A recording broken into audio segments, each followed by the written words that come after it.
तो हेलो प्यारे बच्चों, कैसे हाल चाल। आई होप आप लोग अच्छे होंगे और एकदम जबरदस्त तरीके से पढ़ाई कर रहे होंगे। मैं अमित कुमार, मैं अपने यूट्यूब चैनल सीखो फिजिक्स पे आपका हार्दिक स्वागत करता हूँ। बच्चे जैसे जानते हैं हमारा चैप्टर नंबर 5 चल रहा है वैद्युत चालन वाला। इसका जो अगला लेक्चर होने वाला उस अगले लेक्चर में हम पढ़ेंगे वैद्युत प्रतिरोध वैद्युत ऊर्जा क्या होती है, इलेक्ट्रिक एनर्जी क्या होती है, इसके बारे में पढ़ेंगे। और फिर उसके बाद इलेक्ट्रिक पावर क्या होती है, ठीक है, इसके बारे में डिस्कशन करेंगे। फिर किलोवाट घंटा क्या होता है इसके बारे में, और उससे संबंधित हम फिर न्यूमेरिकल्स को निकाल रहे होंगे। ठीक है बच्चा, आज का ये सारी प्रोसेस एक ही लेक्चर्स में हम सारी कंप्लीट कर रहे होंगे विद न्यूमेरिकल्स के साथ में। ठीक है, तो आप वीडियो में तब तक बने रहें। ठीक है, तो इससे पहले बेटा यदि आप चैनल पर नए हो और चैनल पे यदि नए हो तो चैनल को सब्सक्राइब करें और बेल आइकन को दबाना बिल्कुल भी ना भूलें। ठीक है बच्चे, तो चलते हैं, मूव करते हैं बेटा। वैद्युत ऊर्जा क्या होती है उसके बारे में थोड़ा सा पढ़ लेते हैं। तो मैंने एक डायग्राम बनाते हैं, उसके थ्रू समझने की थोड़ा सा कोशिश करेंगे। ठीक है, जैसे मैं यहाँ पे डायग्राम बना लेता हूँ एक।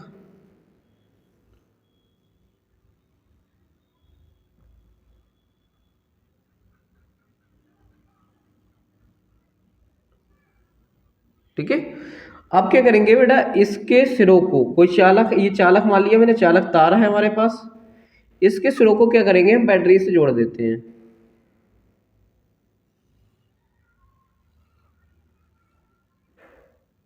ठीक है, बैटरी के सिरों से जोड़ देते हैं। अब बेटा जैसे हम इसे के बैटरी के सिरों से जोड़ेंगे तो इसमें उपस्थित जो मुक्त इलेक्ट्रॉन होंगे ना, इसमें उपस्थित मुक्त इलेक्ट्रॉन क्या करने लगते हैं बेटा, गति करने लगते हैं। किस तरीके से, इस तरीके से मुक्त इलेक्ट्रॉन गति करने लगेंगे। किसकी तरफ, धन सिरे की ओर मुक्त इलेक्ट्रॉन क्या करते हैं, गति करने लगते हैं। ठीक है, क्या हुआ कि जैसे एक चालक लिया मैंने और इस चालक के सिरों के बीच कोई बाह्य प्रतिरोध जोड़ दिया, बाह्य स्रोत जोड़ दिया, जो इससे क्या करेगा, विभवांतर प्रदान करता है।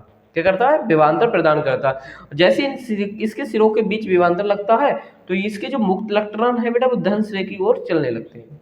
मान लेते हैं बैटरी, वो बाह्य स्रोत क्या हमारा बैटरी है, तो वो बैटरी के धन सिरे की ओर मुक्त इलेक्ट्रॉन गति करने लगते हैं। अब बेटा गति करते हैं तो यहाँ पे क्या होता है, कुछ स्थान खाली रह जाते हैं। जैसे बेटे समझा देते हैं बेटा, कैसे रह जाते हैं। तो जैसे मान लिया यहाँ से इलेक्ट्रॉन निकलेगा तो यहाँ पे एक धनावेश रह जाता है, जिसे हम कोटर भी बोल सकते हैं। इस तरीके से कुछ स्थान खाली रह जाते हैं। ठीक है, इस तरीके से। तो यहाँ का जो मान लिया यहाँ पे से इलेक्ट्रॉन उठ के गया, ये वाला इलेक्ट्रॉन उठ के गया यहाँ से, तो ये स्थान खाली रह गया। ठीक है, तो इधर भी तो कोई इलेक्ट्रॉन होगा मुक्त, वो इलेक्ट्रॉन आके इससे टकराएगा। ठीक है, अब जब क्या होते हैं, ये मुक्त इलेक्ट्रॉन वहां के धनायनों से टकराते हैं तथा परमाणुओं से, धनायन तथा परमाणुओं से टकराते हैं ये मुक्त इलेक्ट्रॉन। तो बेटा क्या करते हैं, ये मुक्त इलेक्ट्रॉन उन धनायनों और परमाणुओं को अपनी ऊर्जा स्थानांतरित कर देते हैं। ठीक है, क्या करते हैं, अपनी ऊर्जा को स्थानांतरित कर लेते हैं और फिर से ये क्या करते हैं, स्रोत से क्या करते हैं, मुक्त इलेक्ट्रॉन स्रोत से क्या करते हैं, ऊर्जा लेते रहते हैं। ठीक है, और फिर मुक्त इलेक्ट्रॉन को स्थानांतरित करते रहते हैं, तो फिर ये इलेक्ट्रॉन, मुक्त इलेक्ट्रॉन स्रोत से ऊर्जा लेते हैं। अब इससे क्या होता है, इनकी ऊर्जा बढ़ जाती है। जब हम इनसे क्या लेते हैं, वो पावर लेते हैं, तो इनकी उसमें ऊर्जा बढ़ जाती है, जिससे क्या होता है, तार का ताप बढ़ जाता है। ठीक है, तो यही ऊर्जा ही क्या कहलाती है, उसकी विद्युत ऊर्जा कहलाती होती है। ठीक है, समझ में आ गई बात आपको, आई होप बात समझ में आई होगी।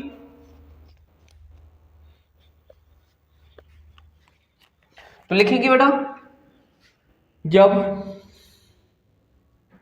जब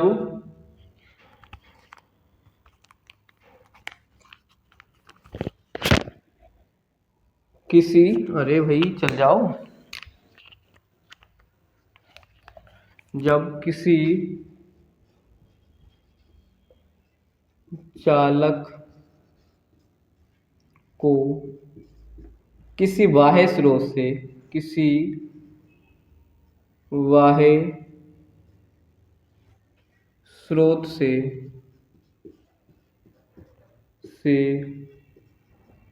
जोड़ते हैं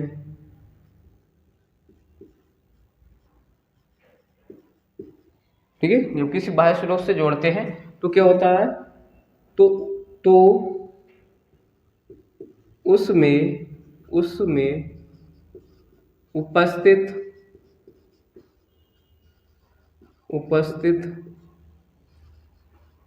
मुक्त इलेक्ट्रॉन, तो उसमें उपस्थित मुक्त इलेक्ट्रॉन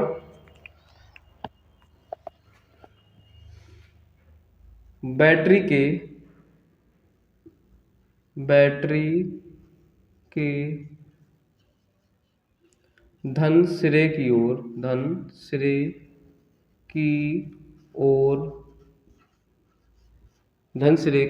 ओर क्या करने लगते हैं बेटा, ये गति करने लगते हैं, की ओर गति करते हैं। ठीक है। और यह इलेक्ट्रॉन धनायनों तथा परमाणु से क्या करते हैं बेटे, परमाणु से ये करते हैं, परमाणुओं से टकराते हैं। ठीक है। धनायनों और परमाणुओं से टकराते रहते हैं।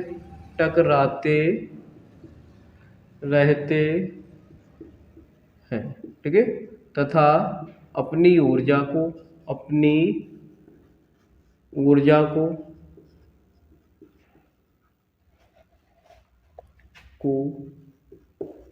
इनमें स्थानांतरित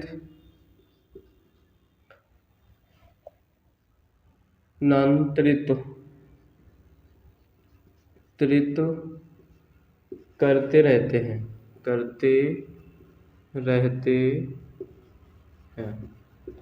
तथा यह इलेक्ट्रॉन, आगे लिखेंगे, तथा यह इलेक्ट्रॉन, चल जाओ भैया, कोई तो एक चल जाओ।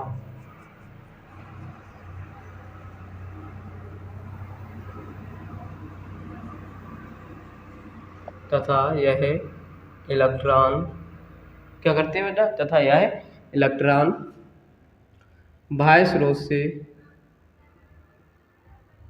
स्रोत से ऊर्जा लेते रहते हैं। इस प्रकार क्या होता है बेटा, फिर चालक का ताप बढ़ जाता है। ठीक है। इस प्रकार से चालक का ताप बढ़ जाता है, और इलेक्ट्रॉन जब गति करते हैं तो क्या होती है, एक धारा प्रवाहित होती है। तो लिखेंगे इस प्रकार, डेफिनेशन इसके क्या बनेगी, इस प्रकार जब किसी चालक में धारा प्रवाहित होती है,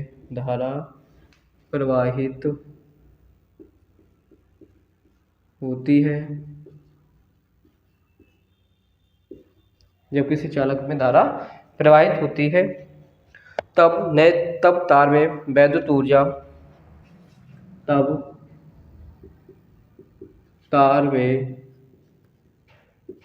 वैद्युत ऊर्जा,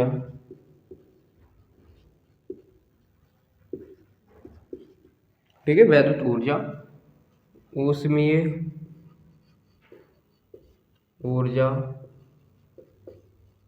के रूप में परिवर्तित हो जाती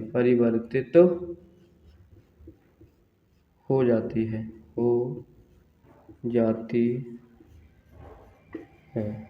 ठीक है, परिवर्तित हो जाती है। इस प्रकार से जब किसी चालक में धारा प्रवाहित होती है, तो जब धारा प्रवाहित होती है तब तार में वैद्युत ऊर्जा क्या होती है, उसमें ऊर्जा के रूप में परिवर्तित हो जाती है।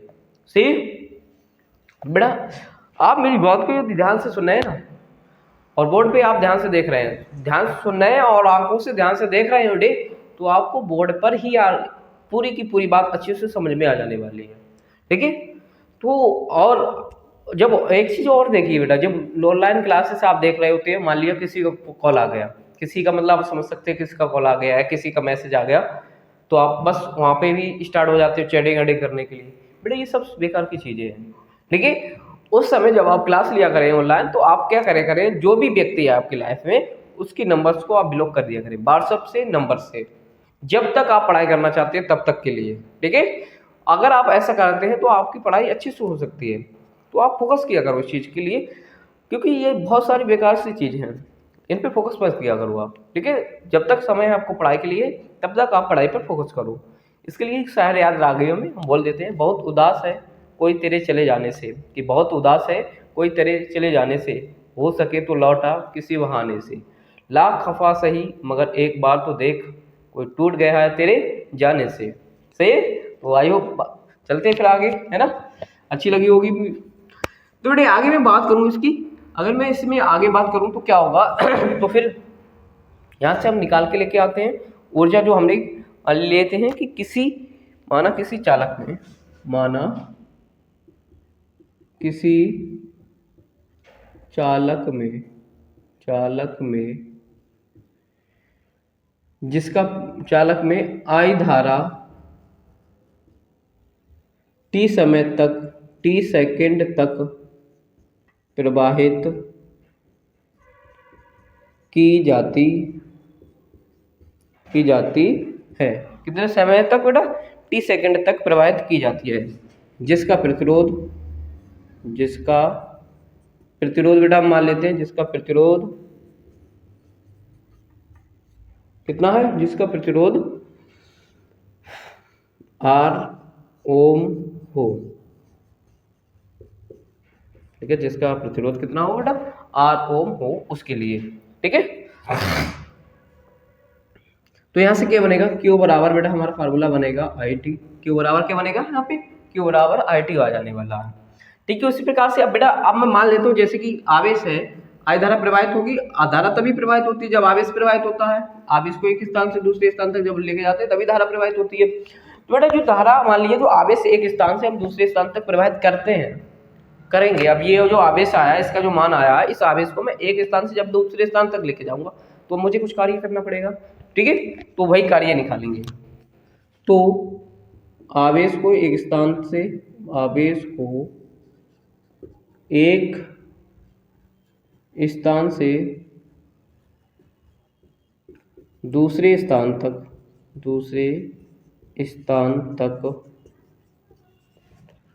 ले जाने में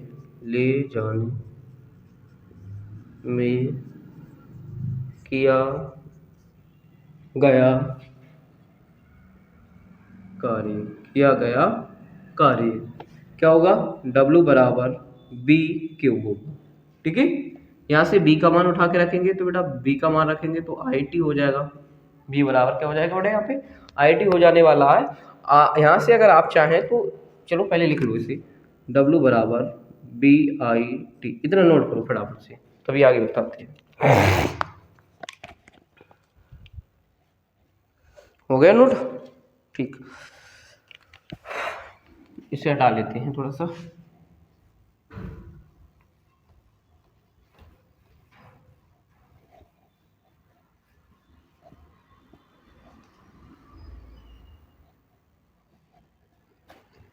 तो ये हमने निकाला W बराबर BIT। यहाँ से हम क्या करेंगे, यहाँ पे बेटा हम B का मान निकालेंगे।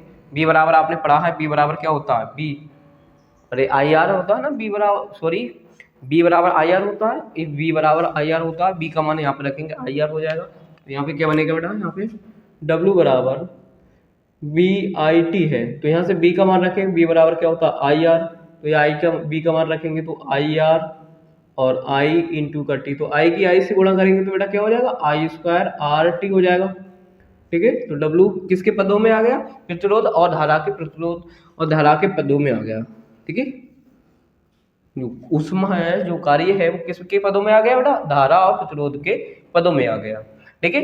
वहीं से अगर मैं यहाँ से अगर आगे और बढ़ाना चाहूँ तो यहाँ पे अगर मैं I का मान रखूँ बेटे, I का मान रखेंगे तो क्या बनेगा? फिर क्या करेंगे बेटा, यहाँ पे हमने अभी बी बराबर डब्ल्यू बराबर आई स्क्वायर आर टी निकाला। अब हम कार्य को किसके पदों में निकालेंगे, अब विभवांतर के, विभवांतर और प्रतिरोध के पदों में हम क्या करेंगे, कार्य को निकाल के लेके आते हैं। तो बेटा कार्य को निकाल के लेके आएंगे तो फिर हमें लिखना पड़ेगा आई बराबर, बेटा हमने फार्मूला पढ़ा है क्या, आई बराबर, यहाँ से आई का मान निकालो, आई बराबर क्या हो जाएगा, बी बटे के आर हो जाएगा। ठीक है, तो हमें किसके पदों में निकाला, विभवांतर और प्रतिरोध के पदों में। तो फिर हमें क्या करेंगे, आई का मान यहाँ पे पुट करेंगे और देखते हैं मेरे क्या बनता है। तो डब्ल्यू बराबर हो जाएगा आई की जगह पर बी बटे के आर, आई का स्क्वायर है बेटे। अब आई का स्क्वायर देखो यहाँ पे है ना, अब आई का स्क्वायर है तो फिर यहाँ पे इस बार बी बटे आर का भी स्क्वायर हो जाने वाला है। ठीक है, और आर इंटू का टी हो जाएगा।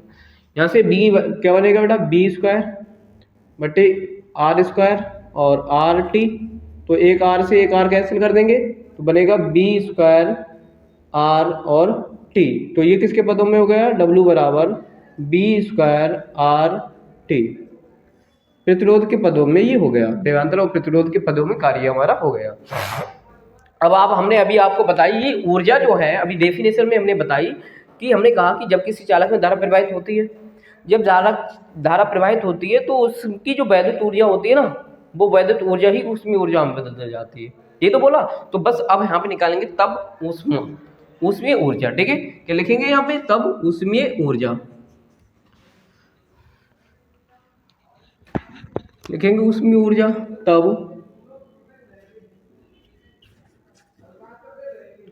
तब उसमें ऊर्जा। ठीक है, तो बराबर क्या हो जाएगा, डब्लू बटेगा 4.2 किलो कैलोरी बेटे। ठीक है, ये फार्मूला लगाएंगे, यहाँ से हम बी का मान डब्लू का मान उठा के रखेंगे, तो डब्लू का मान हम उठा के रखेंगे तो क्या बनेगा, तो यहाँ से हो जाएगा बेटा एच बराबर डब्लू की वैल्यू रख लो बी आई टी बटेगा 4.2। इसी को और एक्सप्लेन करके लिखेंगे तो बेटा हमारा बनेगा क्या बनेगा, बी स्क्वायर आर टी बटे का 4.2 किलो कैलोरी। ठीक है, तो आई होप बात समझ में आ रही होगी आपको, अच्छे से बात समझ में आई होगी। तो इस प्रकार से हम क्या करते हैं, वैद्युत ऊर्जा का मान उसमें ऊर्जा में निकाल के रख लेते हैं इस तरीके से। ठीक है, अब पढ़ेंगे वैद्युत शक्ति क्या होती है। ठीक है, इलेक्ट्रिक पावर क्या होती है उसके बारे में।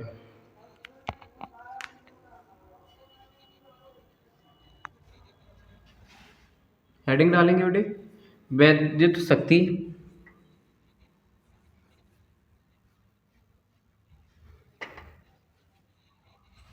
डालो फटाफट से, वैद्युत शक्ति।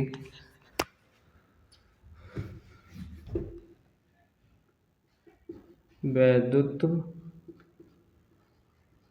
शक्ति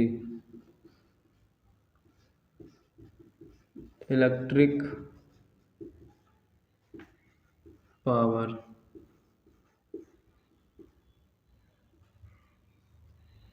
ठीक है, इलेक्ट्रिक पावर इसके बारे में पढ़ेंगे। तो क्या बोलेंगे, किसी चालक में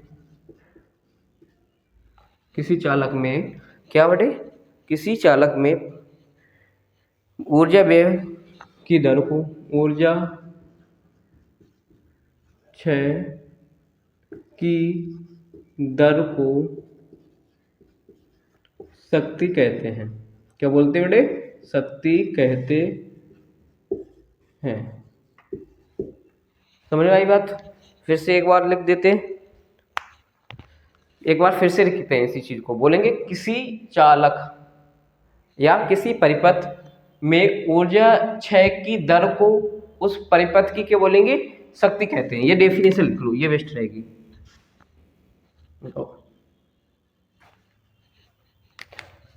क्या बोलेंगे कि किसी वैद्युत परिपथ में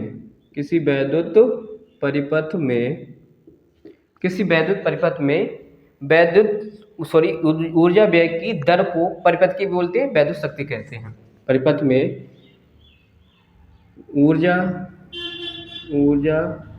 व्यय की दर को, ऊर्जा व्यय की दर को बेटा क्या बोलेंगे, परिपथ की परिपथ की क्या बोलते हैं, वैद्युत शक्ति कहते हैं। वैद्युत शक्ति कहते हैं, वैद्युत शक्ति कहते हैं। अब इस वैद्युत शक्ति को डिनोट किससे करते हैं, तो बोलेंगे P से प्रदर्शित करते हैं। इसे P से प्रदर्शित करते हैं। इसे किससे प्रदर्शित करते हैं बेटे, इसे P से प्रदर्शित करते हैं। ये कैसी राशि होती है, तो बोलेंगे सदिश। यह है सदिश राशि है। कैसी राशि बेटे, सदिश राशि है। ठीक है, तो मैं मान लेता हूं, माना क्या माना बेटे मैंने, कि किसी वैद्युत परिपथ में t सेकंड में किसी वैद्युत परिपथ में कितने सेकंड में बेटा, t सेकंड में, वैद्युत परिपथ में t सेकंड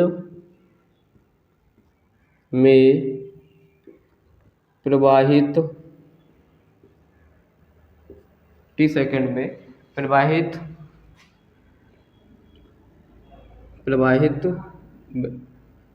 ऊर्जा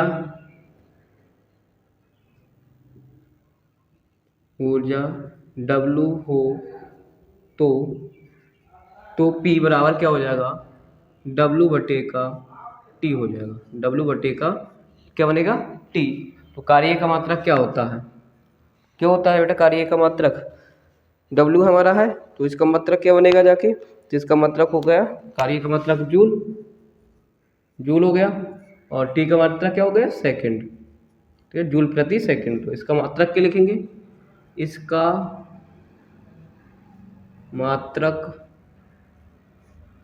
जो मात्रक है बेटा क्या होता है, इसका मात्रक जूल प्रति सेकंड होता है। इसका मात्रक जूल प्रति सेकंड होता है।